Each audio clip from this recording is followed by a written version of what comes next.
The howling wind drowned out Grace Adams' frantic cries as the stagecoach disappeared into the swirling white abyss, leaving her stranded at a desolate train platform that looked nothing like the bustling Silver Creek station her brother had described in his letters. Wyoming Territory, 1878, was proving to be far more unforgiving than the Boston life she'd left behind. And as the blizzard intensified, Grace clutched her threadbare coat tighter around her slender frame, wondering if she'd made the gravest mistake of her 22 years. The snow fell in thick, heavy curtains, obscuring her vision beyond a few feet. Grace could barely make out the outline of what appeared to be a small station house, its windows dark against the twilight sky. Her gloved fingers had long since gone numb, and the valise at her feet containing everything she owned in this world was rapidly disappearing beneath a blanket of white. "Hello," she called, her voice snatched away by the wind. "Is anyone there?" No response came except for the mournful howl of the gale. According to her brother George's instructions, someone should have been waiting for her. Silver Creek was supposed to have a proper station with a telegraph office and a waiting room. This desolate platform with its single, weather-beaten building was clearly not Silver Creek. Grace took a tentative step forward, then another, dragging her valise through the deepening snow. The wind cut through her city clothes like a knife, and she silently cursed her stubbornness in refusing her aunt's offer of a heavier coat. What good was maintaining appearances now, when she might freeze to death before anyone found her? She had nearly reached the station door when a dark shape emerged from the whiteout, a horse and rider, moving slowly against the storm.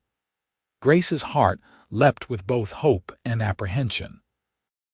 In Boston, a strange man approaching at dusk would be cause for alarm, but here, in this merciless wilderness, he might be her only chance at survival. The rider drew closer, and Grace could see he was bundled against the cold, a scarf wrapped around the lower half of his face, a wide-brimmed hat pulled low over his eyes. He reined his horse to a stop a few feet from where she stood. "Madam." His voice was deep, carrying even through the howling wind.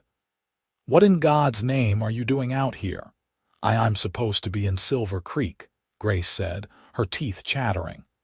"My brother is expecting me, but the stagecoach driver left me here and said this was my stop." The stranger dismounted in one fluid motion, his boots crunching in the snow as he approached. He towered over her, broad-shouldered and imposing, but when he unwrapped the scarf from his face, his expression was one of concern rather than threat. "This ain't Silver Creek," he said. "This is Riverton. Silver Creek's another 40 miles east." Grace felt her knees go weak. 40 miles, but that's impossible. The driver said stage drivers make mistakes, especially in weather like this. He gestured toward the building behind her. "Station's been closed for months.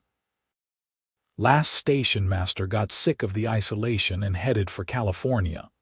A sob caught in Grace's throat. "Then what am I to do? I don't." The man's eyes softened, revealing flecks of amber in their brown depths. "You can't stay here, that's certain. You'll freeze before morning." He hesitated, then held out a gloved hand. "Name's Gabriel Harrington. I've got a ranch about 5 miles from here. It ain't much, but it's warm and dry." Grace stared at his outstretched hand, years of propriety warring with her instinct for survival. A proper lady would never go alone to a strange man's home, but a proper lady wouldn't find herself abandoned at a remote train station in a blizzard either. I'm Grace Adams," she finally said, taking his hand. "I would be most grateful for shelter, Mr. Harrington, at least until the storm passes." Gabriel nodded, his expression unreadable in the gathering darkness. "Call me Gabe. Everyone does." He picked up her valise as if it weighed nothing. "Can you ride, Miss Adams?" "I've had some lessons," Grace admitted, though her experience was limited to sedate trots around Boston Common on placid, well-trained mares. "You'll ride with me, then. Hold on to me tight, this wind's fierce enough to blow a person right off a horse." Before Grace could protest, Gabriel had lifted her onto his horse, a tall, muscular bay that snorted and stamped in the snow.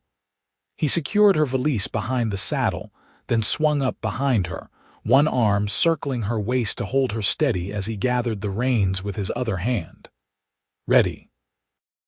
he asked, his breath warm against her ear. Grace nodded, too overwhelmed to speak, and clutched the saddle horn as the horse began to move. Gabriel's body shielded her somewhat from the wind, but the cold still bit through her clothes, and she found herself leaning back against his solid warmth instinctively. They rode in silence for what seemed like hours, the landscape a featureless white expanse. Grace's mind raced with questions and fears. What would her brother think when she didn't arrive? What kind of man was Gabriel Harrington? And how would she ever reach Silver Creek once the storm passed? Finally, through the curtain of snow, she saw a light, a golden beacon in the white wilderness. As they drew closer, she could make out the shape of a substantial log cabin, smoke curling from its chimney. "That's home," Gabriel said, a note of pride in his voice. "Not much to look at, but she's sturdy." He guided the horse to a small barn adjacent to the cabin where he dismounted first, then reached up to help Grace down. Her legs had gone stiff with cold and fear, and she stumbled as her feet touched the ground. Gabriel caught her easily, his strong hand steadying her. "Easy now," he murmured. "Let's get you inside by the fire." After quickly seeing to his horse, Gabriel led Grace to the cabin, opening the door to a rush of blessed warmth. The interior was simple but neat: a large main room with a stone fireplace, a wooden table with 4 chairs, a small kitchen area, and doors leading to what she assumed were bedrooms. "It's not what you're accustomed to, I expect," Gabriel said, watching her face. Grace shook her head. "It's wonderful," she said sincerely, moving closer to the crackling fire. "I'm just grateful to be out of that storm." Gabriel hung up his coat and hat, revealing dark hair that curled slightly at the collar of his flannel shirt. In the firelight, she could see his face clearly for the first time: strong-featured, with a straight nose, firm jaw shadowed with stubble, and those remarkable brown eyes flecked with gold. He was handsome in a rugged way, nothing like the polished gentleman of Boston society. "Let me get you something dry to wear," he said, disappearing into one of the back rooms. He returned with a flannel shirt and a pair of trousers that would clearly swallow her whole. "These will be too big, but they're warm. You can change in there." He nodded toward a door. "That was my sister's room before she married and moved to Cheyenne." Grace accepted the clothes gratefully. "You have family nearby?"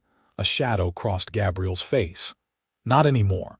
Parents died 3 years back, influenza. Sister married a shopkeeper in Cheyenne last spring." "I'm sorry," Grace said softly. Gabriel shrugged. "That's life out here. You learn to make do." He pointed to another door. "Washroom's through there if you need it. I'll fix us something to eat." The small bedroom was simply furnished: a narrow bed with a colorful quilt, a chest of drawers, and a small mirror hanging on the wall. Grace changed quickly, rolling up the sleeves and trouser legs to make the clothes somewhat manageable.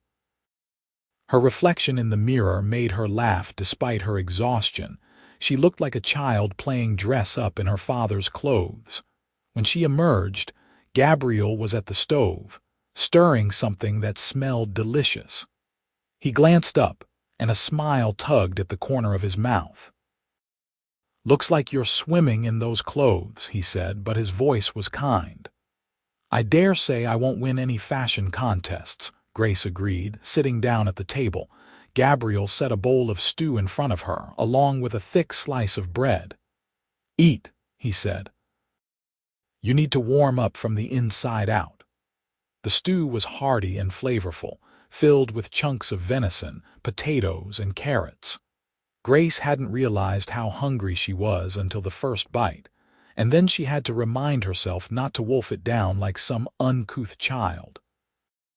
"This is wonderful," she said between bites. "You're quite the cook, Mr. Harrington." "Gabe," he reminded her, sitting across from her with his own bowl. "And when you live alone, you learn to cook or you starve." "Gabe," she amended. "My brother mentioned in his letters that life in Wyoming requires self-sufficiency." "Your brother lives in Silver Creek?" Gabriel asked. Grace nodded. "George Adams. He came west 3 years ago and has a position with the railroad company. He's been urging me to join him ever since our parents died last year." "I'm sorry for your loss," Gabriel said quietly. "Thank you." Grace took a sip of the coffee he'd poured her, grateful for its warmth. "After Aunt Margaret made it clear I was a burden on her household, I finally decided to accept George's invitation. And now you've ended up in Riverton instead of Silver Creek." Gabriel's expression was thoughtful. "Strange coincidence, the stage driver leaving you here." "What do you mean?" "Riverton's not on the regular stage route. Driver must have taken a detour because of the storm and got confused." He shook his head. "Lucky I happened by the station. I was checking fence lines when I spotted movement." A chill that had nothing to do with the cold ran down Grace's spine. "What would have happened if you hadn't come along?" Gabriel's eyes met hers, and she saw he wouldn't lie to her. "Nothing good," he said simply. They finished their meal in silence, the only sounds the crackling of the fire and the relentless howl of the wind outside. Grace helped Gabriel clear the dishes, then stood uncertainly in the middle of the room. "You should take the bed," Gabriel said, nodding toward his sister's former room. "I'll sleep out here by the fire." "I couldn't possibly take your sister's room," Grace protested. "You can and you will," Gabriel said firmly. "It's that or my room, and I'd rather not have to change those sheets tonight." His blunt practicality made Grace blush, but she nodded in acquiescence. "Thank you for your kindness, Mr. Gabe. I don't know what I would have done if you hadn't found me." "You're welcome, Miss Adams." "Grace," she said softly. "Please call me Grace." A small smile curved his lips. "Grace," he repeated, and something in the way he said her name made her heart beat a little faster. That night, lying in the narrow bed beneath the colorful quilt, listening to the storm rage outside, Grace thought about the strange turn her journey had taken. She should have been in Silver Creek by now, safe with her brother. Instead, she was in a stranger's home, wearing his clothes, dependent on his goodwill. Yet somehow, she wasn't afraid. There was something about Gabriel Harrington that inspired trust, a steadiness, a quiet strength that reminded her of her father. As sleep finally claimed her, Grace's last thought was that perhaps being left at the wrong station wasn't entirely a misfortune after all. Morning brought clarity and a transformed world. The blizzard had passed during the night, leaving behind a pristine blanket of white that sparkled in the sunlight streaming through the small window. Grace rose and dressed quickly in her own clothes, which had dried overnight near the fire. In the main room, she found Gabriel already up, cooking breakfast at the stove. He turned at the sound of her footsteps, and for a moment they simply looked at each other in the clear light of day. "Morning," he said finally. "Sleep well." "Better than I expected," Grace admitted. "The storm has passed," Gabriel nodded. "For now, but there's more on the way. I can feel it in my bones." He gestured to the table, where he'd set plates of eggs and bacon. "Eat up. We need to figure out how to get you to Silver Creek before the next storm hits." Over breakfast, they discussed options. The next stage wouldn't come through for 3 days, and even then, there was no guarantee it would make the journey to Silver Creek if another storm developed. I could ride to town and see if anyone's heading east, Gabriel offered. Sometimes the mail carrier takes passengers if they're willing to pay. How far is town? Grace asked. About 10 miles. Riverton's small, but it's growing. Got a general store, a saloon, even a small hotel now. Could I perhaps stay at the hotel until transportation can be arranged? Grace suggested, though the thought of being alone in a strange town was daunting. Gabriel frowned slightly. You could, but it ain't exactly the Ritz, and a woman traveling alone. Well, you might attract unwanted attention. Grace's spirits sank. She'd known the West would be different from Boston, but she hadn't fully appreciated how vulnerable her position would be without the protection of family or familiar surroundings. I don't want to impose on your hospitality, she began, but Gabriel cut her off with a wave of his hand. You're welcome to stay here until we can get you to your brother, he said simply. I've got the space and it's no trouble. Relief washed over Grace. You're very kind. Not especially, Gabriel said, rising to clear the plates. Just doing what anyone would do. But Grace wasn't so sure about that. From what little she knew of the frontier, kindness to strangers wasn't always a given. She watched Gabriel as he moved about the kitchen, his movements efficient and purposeful. There was a quiet dignity about him that she admired. I should send word to George, she said suddenly. He'll be worried when I don't arrive. I'll ride into town later and send a telegram, Gabriel promised. Meanwhile, we should see about getting you some proper winter clothes. You'll freeze in those city duds if you have to go outside again. Grace looked down at her serviceable but woefully inadequate dress. I'm afraid I didn't prepare as well as I should have.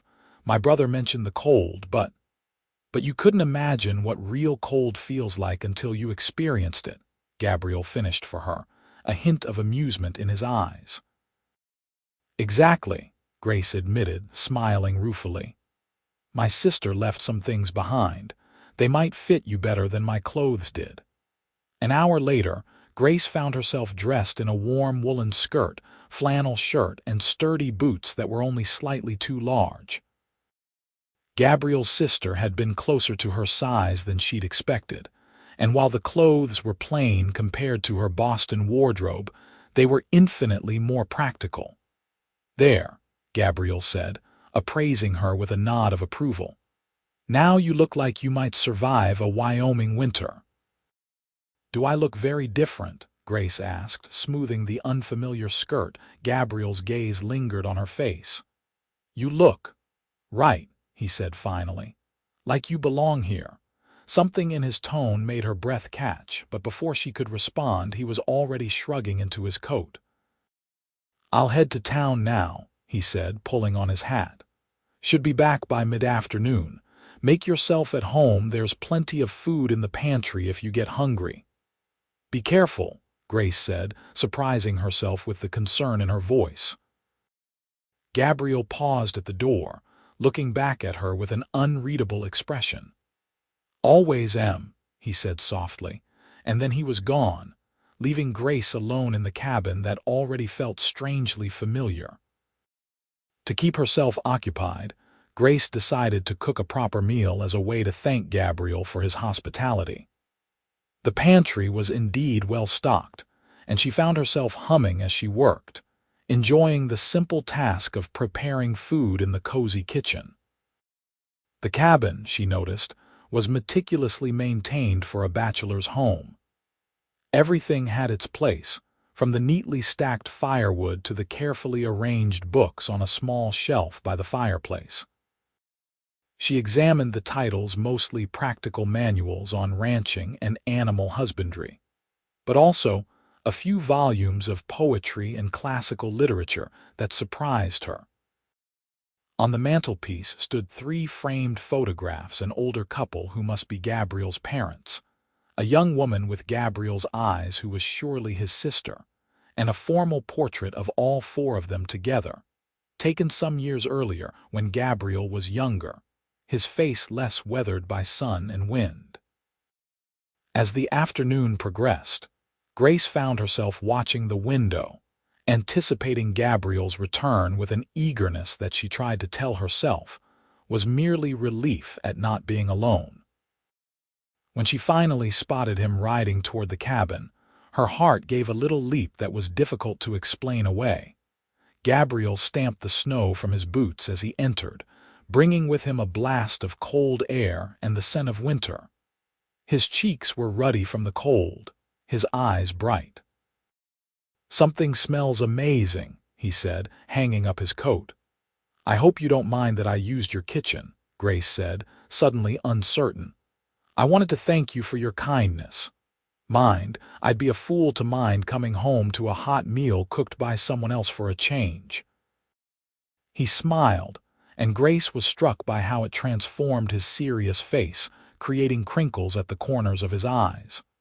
"Were you able to send a telegram?" she asked, serving the stew she'd prepared. Gabriel nodded, sitting down at the table. "Your brother will know you're safe in Riverton." I also asked around about transport to Silver Creek. His expression grew more serious. "News isn't good, I'm afraid. Another storm's brewing, bigger than the last. Folks are saying the pass to Silver Creek could be closed for a week or more." Grace sat down heavily. "A week, maybe longer." Gabriel met her eyes directly. "I'm sorry, Grace. If there was a way to get you there safely, I would." "It's not your fault," she said automatically, though disappointment coursed through her. Another week of imposing on this man's hospitality, another week before seeing her brother and beginning her new life. "If it's any comfort, your brother sent a reply," Gabriel continued. "Said he's relieved you're safe and to stay put until the weather clears.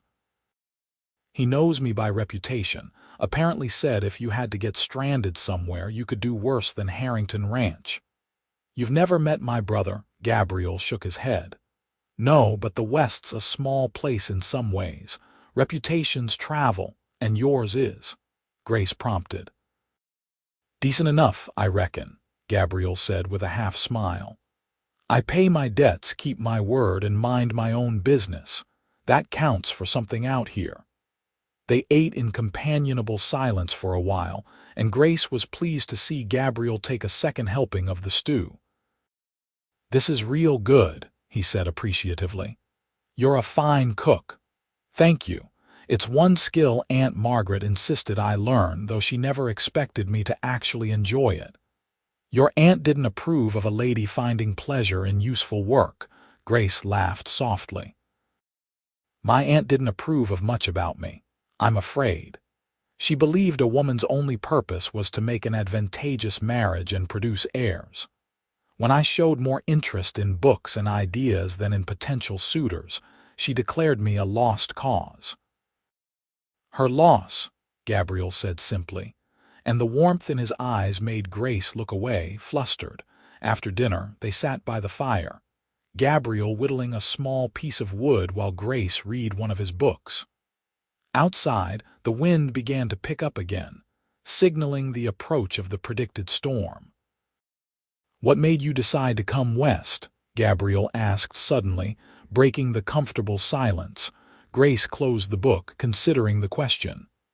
"After our parents died, I felt adrift. Aunt Margaret made it clear I was a burden, and the gentlemen she tried to introduce me to were interested only in my modest inheritance, not in me as a person." She smiled wryly. "One actually told me that he could overlook my intellectual tendencies if I promised not to embarrass him with them in public." Gabriel's expression darkened. "Sounds like a real charmer. Indeed." When George wrote about the freedom and opportunities of the West, it seemed like a chance to start fresh, to be valued for my abilities rather than judged for my failure to conform. "And what abilities are those?" Gabriel asked, genuinely curious. "I'm good with numbers," Grace said. "George says the railroad office needs someone to manage their accounts, and he's convinced them to give me a chance." Gabriel nodded thoughtfully. "The West's different from the East in some ways." Out here, people care more about what you can do than where you came from or whether you fit some notion of propriety. Is that why you came west? Grace asked. For the freedom, a shadow passed over Gabriel's face. Partly. I also came because there wasn't much left for me back east after the war. You fought in the war between the states. Gabriel nodded, his hand stilling on the wood he was carving. Union Army. I was just 17 when I enlisted, lied about my age, saw things no boy should see. He was silent for a moment, lost in memories. When it was over, I couldn't settle back into the life I'd left behind, needed open spaces, room to breathe. And you found that here, Grace said softly. I did. Gabriel looked around the cabin, then out the window where the first flakes of the new storm were beginning to fall. Built all this with my own hands. It ain't much compared to what you're used to, but it's mine. It's beautiful, Grace said sincerely. There's something honest about it that I appreciate far more than the ornate artifice of Boston society homes. Gabriel smiled slightly. You have a way with words, Grace Adams. And you have a way with creating a home that feels safe, she replied, surprising herself with her candor. Their eyes met across the space between them, and for a moment, Grace felt as if something unspoken passed between them, a recognition, perhaps of kindred spirits, despite their different backgrounds. The moment was broken by a particularly fierce gust of wind that rattled the windows. Gabriel rose, moving to check that the shutters were secure. Storm's coming in fast, he observed. We should get some sleep. Tomorrow might be a long day if it's as bad as folks in town were predicting. Grace nodded, suddenly aware of how tired she was. The emotional strain of the past 2 days was catching up with her, and the warmth of the fire and the good meal had made her drowsy. Good night, then, she said, rising from her chair. And thank you again for everything. Gabriel's expression softened. You're welcome, Grace. Sleep well. In the small bedroom, listening to the wind pick up outside, Grace found herself thinking about the man in the next room. There was a depth to Gabriel Harrington that intrigued her, a quiet strength, combined with a gentle courtesy that she found appealing. He wasn't like any man she'd known in Boston, with their polished manners concealing often shallow characters. The howling of the wind lulled her to sleep, and her dreams were filled with swirling snow and amber eyes watching over her, keeping her safe from the storm. The next morning confirmed the dire predictions. The blizzard had arrived in full force, transforming the world outside into a seething white maelstrom. Grace could barely see beyond the window, and the wind screamed around the cabin like a living thing. We're not going anywhere today, Gabriel announced, returning from tending to his livestock in the barn. Snow clung to his coat and hat, and his face was red from the cold. Or tomorrow, from the look of it. Grace helped him remove his frozen outer garments, concerned by how cold he felt. You shouldn't have gone out in this, she scolded gently. Animals need tending regardless of the weather, Gabriel replied, though he didn't resist when she pushed him into a chair by the fire and handed him a cup of the coffee she'd prepared. Thank you, he said, wrapping his hands around the warm mug. You're up early. I'm used to rising with the sun, Grace said, returning to the stove where she was preparing breakfast. Aunt Margaret believed idle hands were the devil's workshop. Your aunt sounds like a real delight, Gabriel said dryly. Grace laughed. She meant well in her own way. She was simply a product of her time and class. Unlike her niece, Gabriel observed, watching her over the rim of his cup. Grace glanced at him, surprised by his insight. I suppose I never quite fit the mold, she admitted. My father encouraged my curiosity and education, much to my mother's dismay. She feared it would make me unmarriageable. And did it? Gabriel asked, his tone casual but his eyes intent. Grace turned back to the stove, suddenly flustered. Perhaps, Or perhaps I simply hadn't met a man who valued those qualities. The day passed quietly as the storm raged outside. They occupied themselves with indoor tasks, Gabriel repairing harnesses and other equipment, Grace mending some of his clothes that she'd noticed needed attention. They talked easily, sharing stories of their lives, discovering unexpected commonalities despite their different backgrounds. Gabriel, she learned, had grown up in Pennsylvania, the son of a blacksmith. He'd received more education than most boys of his station, thanks to a mother who had once been a schoolteacher and insisted her children learn more than just practical skills. She believed knowledge was power, Gabriel explained as they sat at the table for the midday meal. Said a man who could think for himself would never be truly poor. She sounds like a remarkable woman, Grace said. I wish I could have met her. She would have liked you, Gabriel said with certainty. She had no patience for pretense or artifice either. As the day progressed, Grace found herself watching Gabriel when he wasn't looking, the way his strong hands moved with surprising delicacy on the intricate leather work, the thoughtful furrow of his brow when he concentrated, the rare but transformative smile that would sometimes appear when something amused him. For his part, Gabriel seemed increasingly comfortable with her presence, his initial reserve gradually giving way to a more relaxed manner. By evening, when they again sat before the fire after dinner, the silence between them was companionable rather than awkward. "Tell me about your ranch," Grace said, genuinely curious. "You mentioned fence lines when you found me." Gabriel nodded, setting aside the book he'd been reading. "It's modest compared to some of the big spreads around here. 200 acres, most of it grazing land. I run about 60 head of cattle, keep a few horses, some chickens. And you manage it all alone, mostly. I hire help during calving season and for the roundup. Rest of the time I make do," he shrugged. "It's enough for one man. Do you ever get lonely?"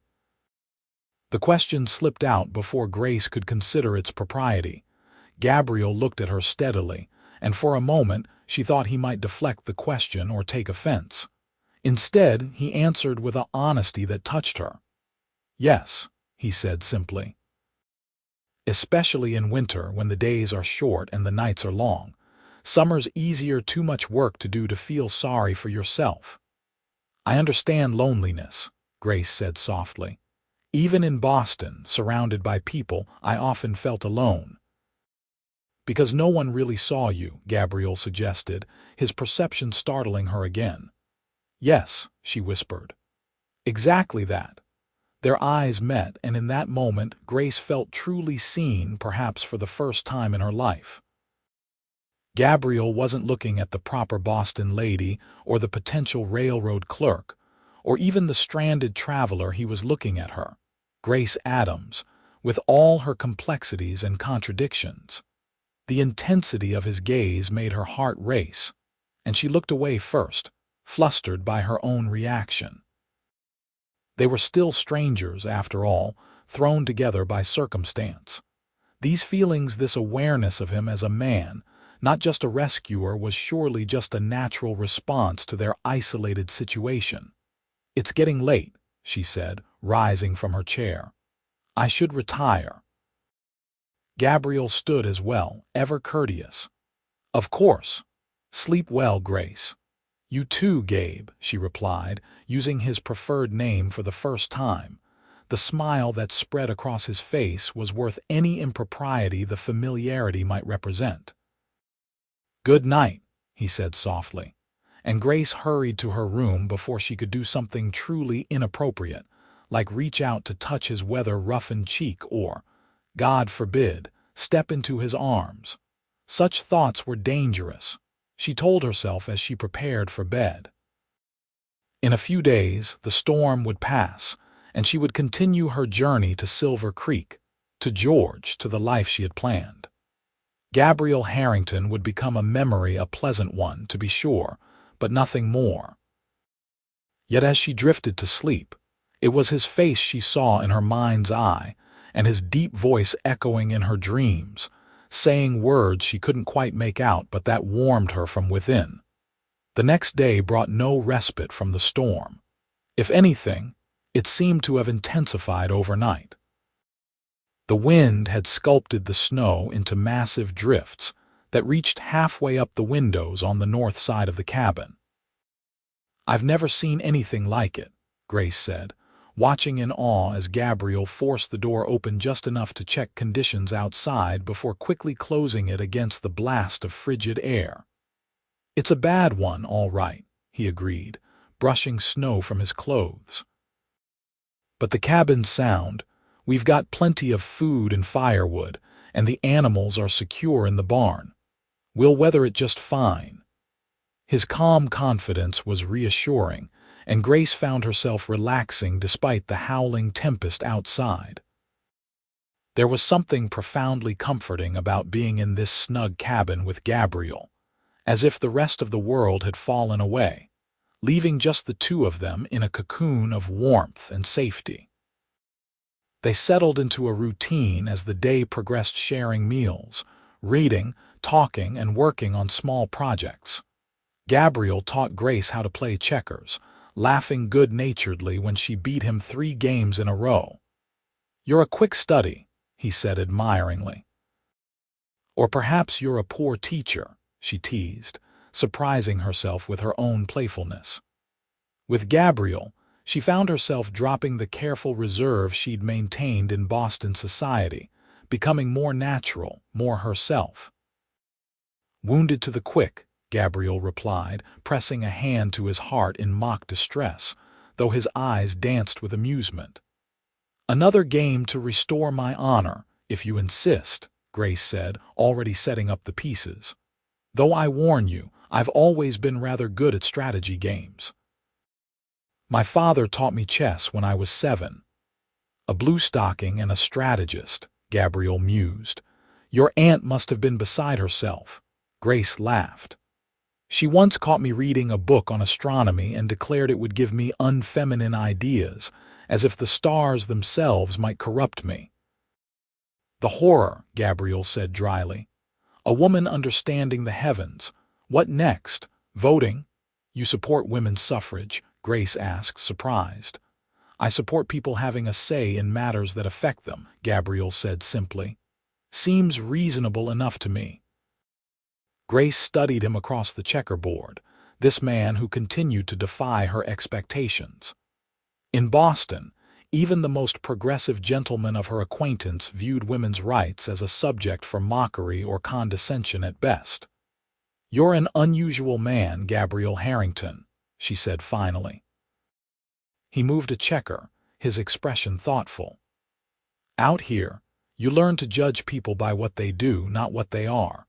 I've known women who could outride, outshoot, and outthink plenty of men.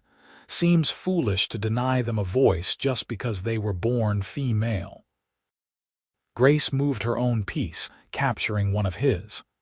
"And what of those who would say such views are dangerous, even radical?" Gabriel shrugged. "Let them say what they will. I answer to my own conscience, not to the opinions of others."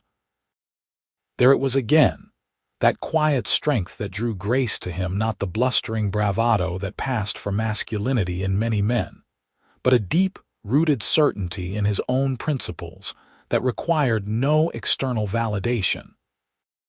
The day passed pleasantly despite the unrelenting storm, and by evening, Grace found herself dreading the moment when the weather would clear and she would need to continue her journey. The thought surprised her. Shouldn't she be eager to reach Silver Creek, to reunite with her brother, to begin the new life she'd planned?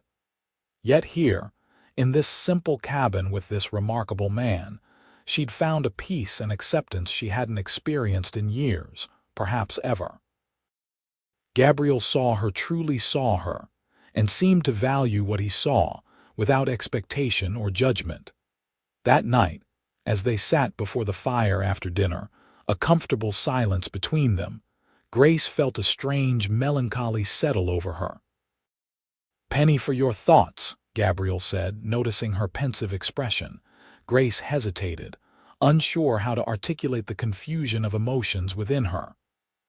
"I was thinking about Silver Creek," she said finally, which was at least partially true. "Worried about your brother? No, not exactly. George is quite capable of taking care of himself."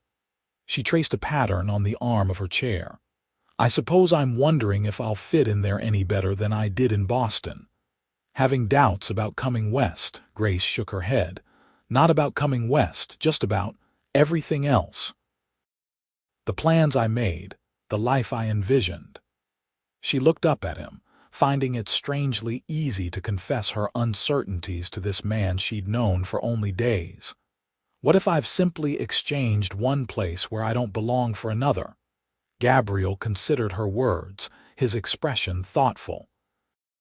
"When I first came to Wyoming, I had no plan beyond putting distance between myself and the memories of war. I didn't know if I'd stay a week or a lifetime." He gestured around the cabin.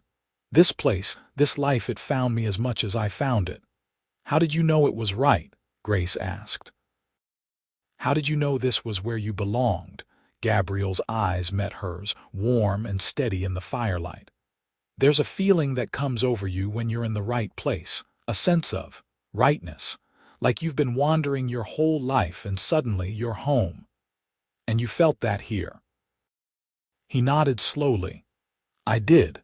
Not right away, it took time. But one morning I woke up and looked out at the mountains and I just knew." Grace envied that certainty. Her whole life had been a series of expectations set by others, her parents, her aunt, society. Even coming to Wyoming had been prompted by her brother's invitation rather than her own independent choice. "What if I never find that feeling?" she asked softly. "What if I never know where I truly belong?" Gabriel leaned forward in his chair, his expression earnest. "You will," he said with quiet conviction. "Maybe not in Silver Creek, maybe not even in Wyoming. But somewhere, someday, you'll find your place in this world, Grace Adams. And when you do, you'll know it without a doubt." His words were comforting, yet they also stirred a strange disquiet within her.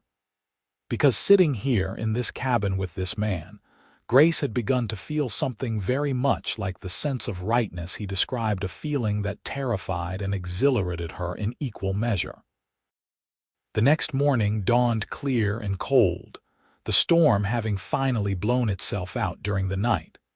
Sunlight sparkled on the pristine snow, turning the world outside into a glittering wonderland that took Grace's breath away when she looked out the window.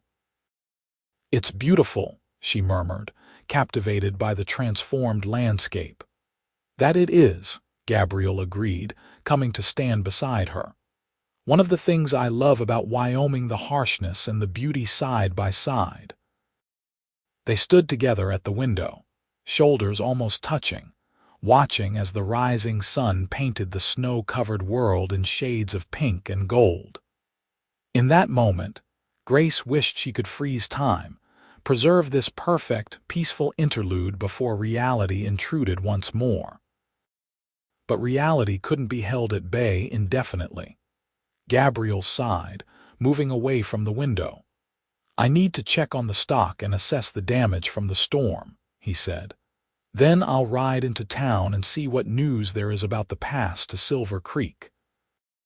Grace nodded, trying to hide her disappointment. Of course he would want to help her continue her journey now that the weather had cleared. She had imposed on his hospitality long enough. "I'll prepare breakfast while you check the animals," she offered, moving toward the kitchen. Gabriel paused at the door, looking back at her with an expression she couldn't quite read. "Grace," he began, then seemed to think better of whatever he'd been about to say. "Never mind, I'll be back shortly." While he was gone, Grace busied herself with cooking, trying to push aside the complicated emotions swirling within her. It was absurd to feel this attachment to a man she'd known for only a few days, no matter how kind or honorable he might be.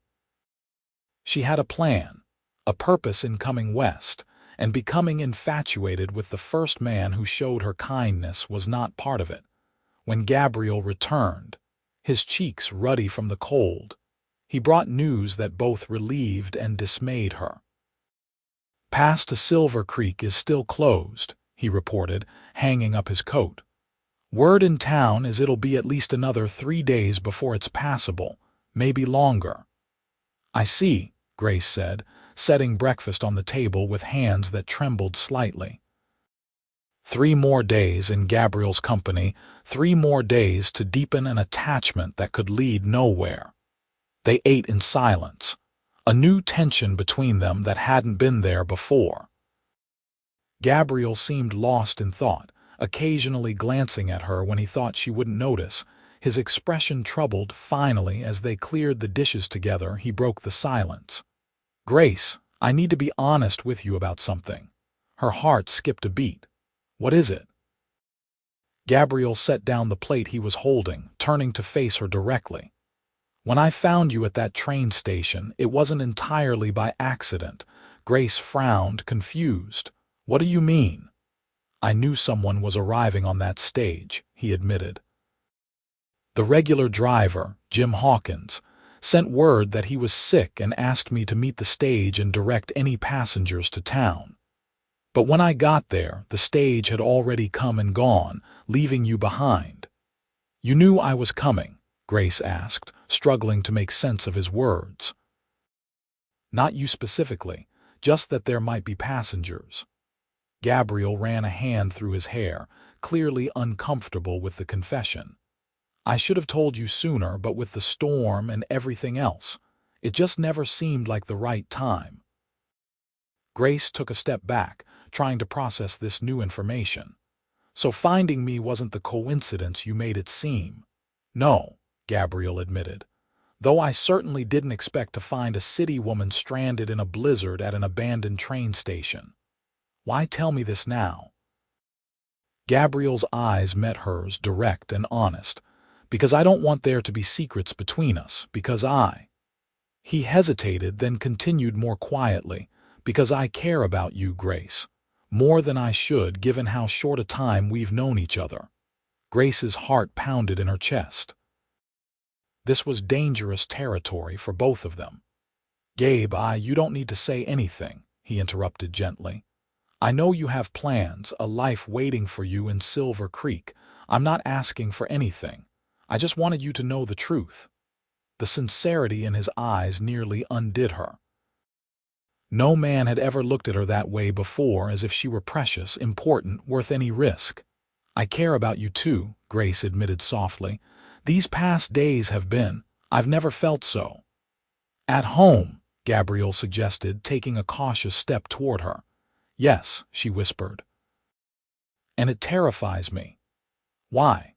"Because I barely know you, because I have commitments, responsibilities, because caring for someone after just days is madness." Gabriel smiled slightly. "My father proposed to my mother 3 days after meeting her. They were married 52 years before they both passed within months of each other." "That's different," Grace protested weakly. "Is it?" Gabriel reached out slowly, as if giving her time to retreat, and took her hand in his. "Sometimes the heart knows what the mind hasn't figured out yet." His hand was warm and rough with calluses, the hand of a man who worked hard for what he had. Grace didn't pull away, couldn't pull away, even as her rational mind screamed that this was happening too fast, that she was being swept away by emotions born of gratitude and proximity rather than genuine affection. "What are you saying, Gabe?" she asked, her voice barely above a whisper. "I'm saying that when you arrived at that train station, the wrong station, in the middle of a blizzard, part of me wanted to tell you right then and there, this is exactly where you belong." He smiled ruefully. "But that would have been presumptuous, not to mention likely to send you running for the hills, thinking I was some sort of lunatic." Grace couldn't help but laugh at that, the tension between them easing slightly.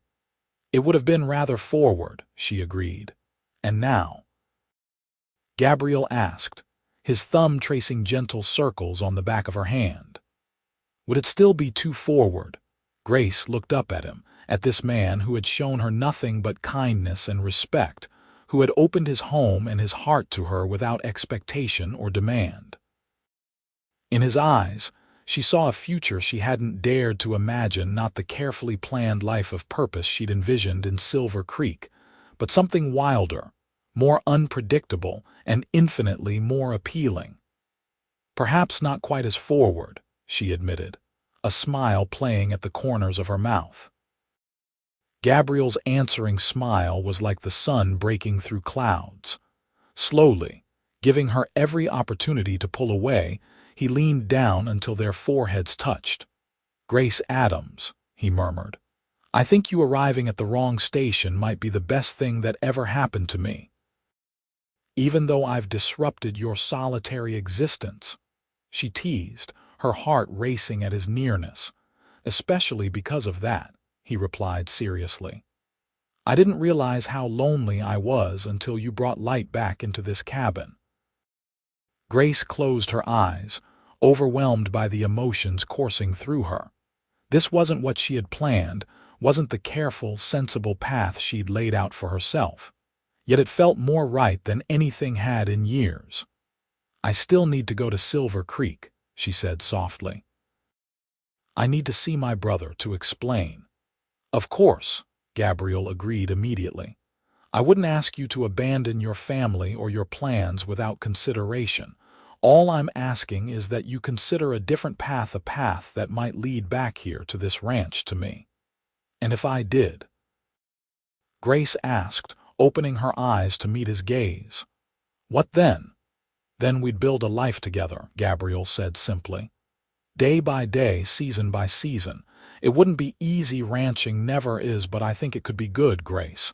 I think we could be happy." The simplicity of his vision, the lack of grand promises or flowery declarations, touched Grace deeply. This was a man who understood the value of honest work, of steady commitment, of building something lasting from the ground up. "I think we could be too," she whispered. And then his lips were on hers, gentle and questioning at first, then more certain as she responded to his kiss.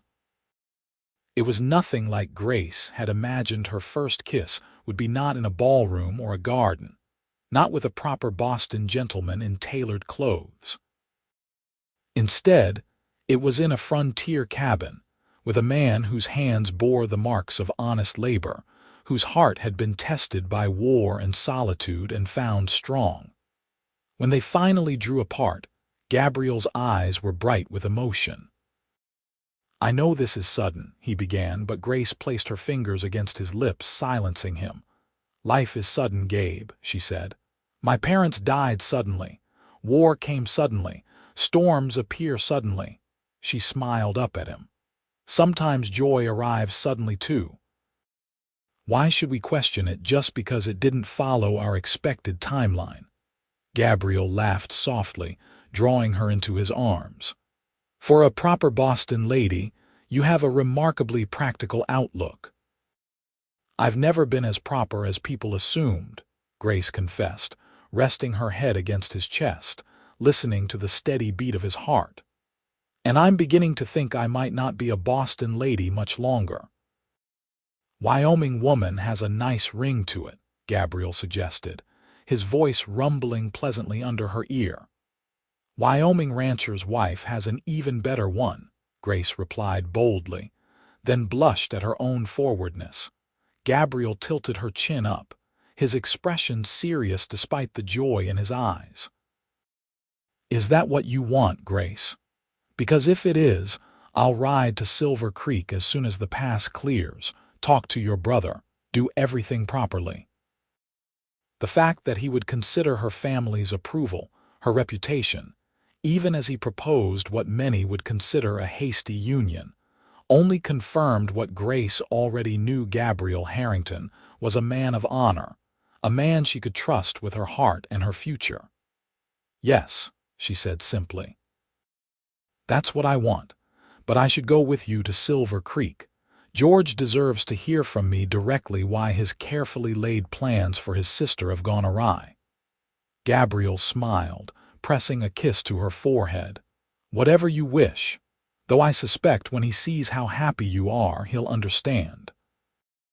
"I am happy," Grace realized, surprised by the simple truth of it. Here, in this remote cabin with this extraordinary man, she had found a contentment that had eluded her in the drawing rooms and tea parties of Boston society. The rest of the day passed in a glow of newfound understanding. They talked of practical matters, how Grace would need to learn about ranching, how the cabin might be expanded as their family grew, how they would manage the long winters and the isolation of frontier life. "It won't always be this isolated," Gabriel told her as they sat together by the fire that evening, her head resting on his shoulder. "Wyoming's growing. In 10 years, there might be a proper town nearby, maybe even a railroad spur." "I don't mind the isolation," Grace said honestly. "After a lifetime of being surrounded by people who didn't understand me, there's something freeing about this solitude." "Not complete solitude anymore," Gabriel reminded her, pressing a kiss to the top of her head. "No," Grace agreed contentedly. "Not anymore." 3 days later, word came that the pass to Silver Creek was finally clear enough for travel. Gabriel prepared the wagon, insisting that Grace would travel in more comfort that way than on horseback for the long journey. As they set out in the crisp morning air, the snow-covered landscape stretching before them, Grace took one last look at the cabin that had become so dear to her in such a short time. "We'll be back soon," Gabriel promised, following her gaze. "Once your brother gives his blessing and we've made things official," Grace squeezed his hand. "Yes, we will." The journey to Silver Creek took most of the day, the wagon moving carefully through snow-filled passes and along roads only partially cleared. By late afternoon, they could see the town in the distance, larger than Riverton, with more substantial buildings and clear signs of the railroad's influence. "Nervous?" Gabriel asked as they approached. "A little," Grace admitted. "George had such specific plans for me. He might be disappointed that I've chosen a different path." "If he loves you, he'll want your happiness above all," Gabriel said with conviction. They located George Adams at the railroad office, a small but efficient building near the newly constructed station. He was bent over a desk examining papers when they entered a tall man with the same auburn hair as Grace but a more serious countenance. "George," Grace called softly. Her brother looked up, his face breaking into a smile of relief as he recognized her. "Grace, thank God." He crossed the room in 3 long strides, enfolding her in a tight embrace. "When your telegram said you were stranded in Riverton, I was beside myself with worry." "I'm perfectly well, as you can see," Grace assured him, returning his embrace before stepping back.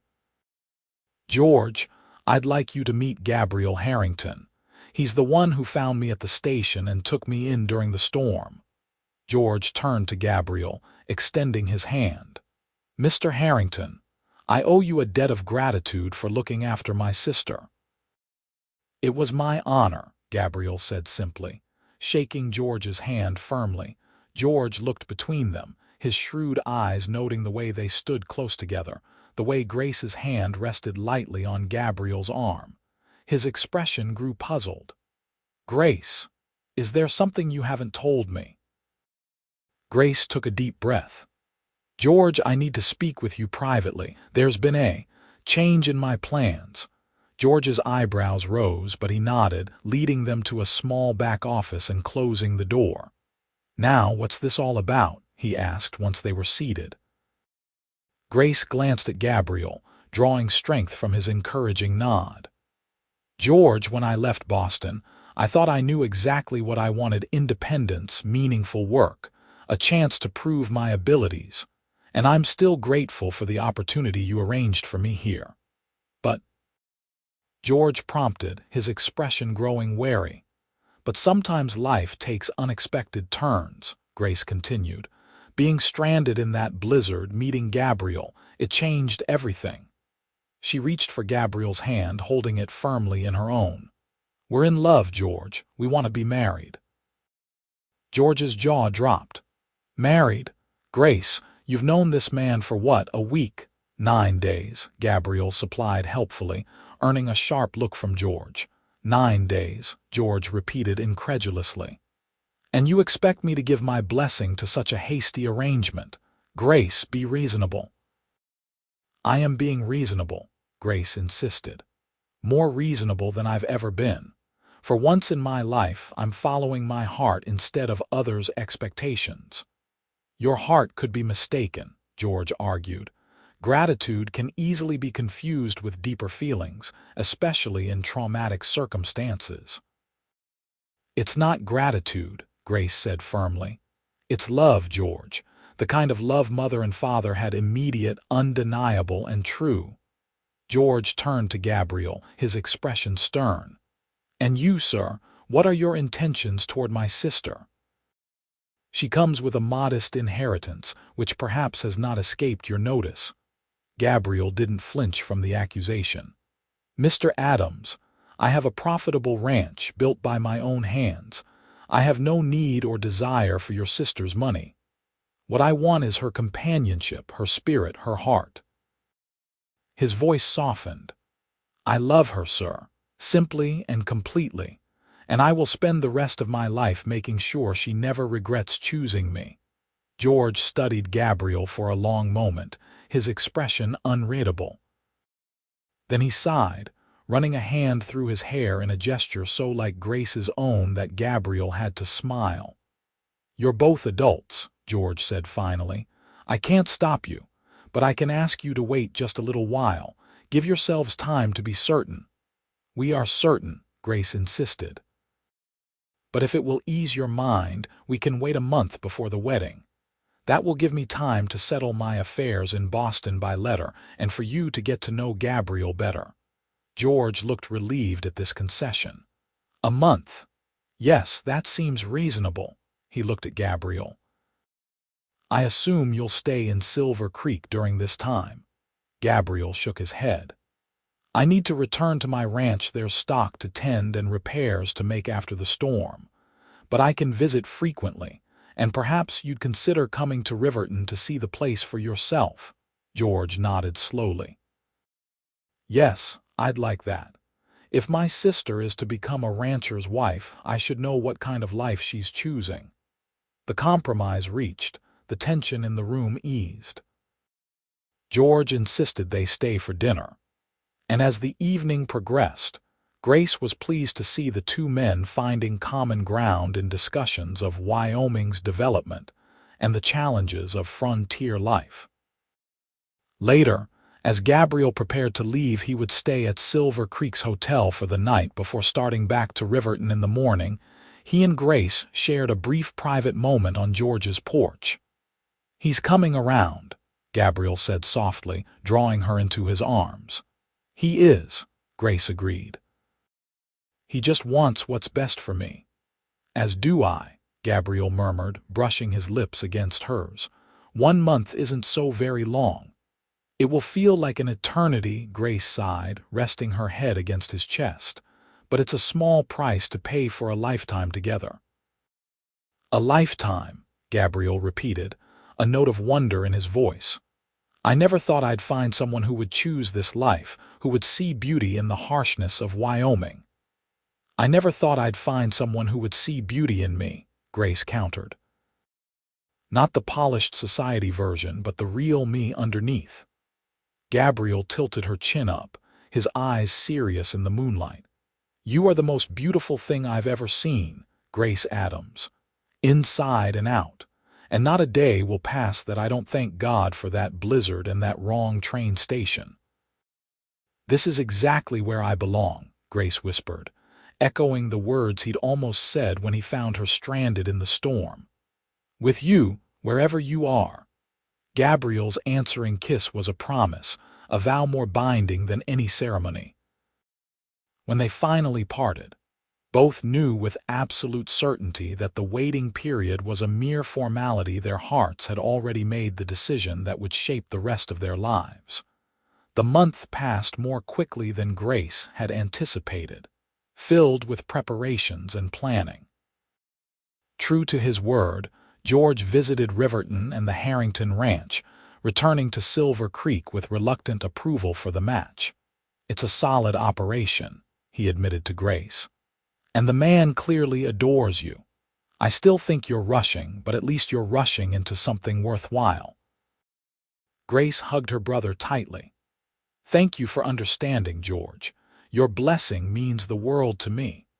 The wedding took place on a clear spring day, with the snow melting from the mountains and the first wildflowers beginning to bloom across the prairie. It was a simple ceremony in Riverton's small church, attended by Gabriel's sister and brother-in-law from Cheyenne, George, and a handful of Gabriel's neighbors and friends. Grace wore a dress of pale blue silk, her one concession to Boston fashion, with wildflowers in her hair instead of a veil. Gabriel, in a new black suit that made him look both distinguished and slightly uncomfortable, couldn't take his eyes off her as she walked down the aisle on George's arm. The minister's words were traditional, but the vows Gabriel and Grace exchanged were their own promises of partnership, respect, and enduring love in the face of whatever challenges the frontier might bring. "I take you, Grace Adams, as my wife and partner," Gabriel said, his voice steady and sure. "I promise to build a life worthy of your trust, to listen to your mind as well as your heart, and to love you through all seasons, in hardship and in plenty, for all the days of my life." Grace's eyes shimmered with tears as she responded, "I take you, Gabriel Harrington, as my husband and partner. I promise to stand beside you in all endeavors, to bring warmth to our home and strength to our union, and to love you completely and without reservation, for all the days of my life." As they were pronounced husband and wife, Gabriel drew her close for a kiss that sealed their vows and promised a future filled with the same passion and tenderness that had marked their whirlwind courtship. The small reception afterward, held in the town's hotel dining room, was merry with music, dancing, and genuine goodwill from the community that would now be Grace's home. She found herself welcomed with open arms by Gabriel's neighbors, many of whom had faced their own challenges in carving out lives on the frontier. When they finally left for the ranch, now, the spring twilight was settling over the land, painting the distant mountains in shades of purple and gold. Gabriel helped Grace into the wagon, which had been decorated with ribbons and flowers by well-wishers, then climbed up beside her, taking the reins. "Ready, Mrs. Harrington?" he asked, the pride and joy in his voice making the simple question sound like a declaration. "More than ready, Mr. Harrington," Grace replied, leaning against him as the wagon began to move. "Take me home." The life they built together over the following years was everything Gabriel had promised: challenging but rewarding, filled with hard work but also with deep satisfaction and joy.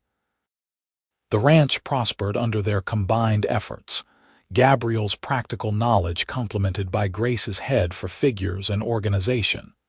Within a year, they expanded the cabin, adding 2 more rooms and improving the existing ones. Gabriel insisted on a proper bookshelf for Grace's growing collection, and she surprised him with a piano ordered from Denver, remembering his casual mention of how he'd enjoyed music as a boy. Their first child, a son they named Thomas after Gabriel's father, was born on a winter night much like the one when they'd first met. As Grace held their newborn son, Gabriel sitting beside her on the bed with his arm around her shoulders, she thought her heart might burst with happiness.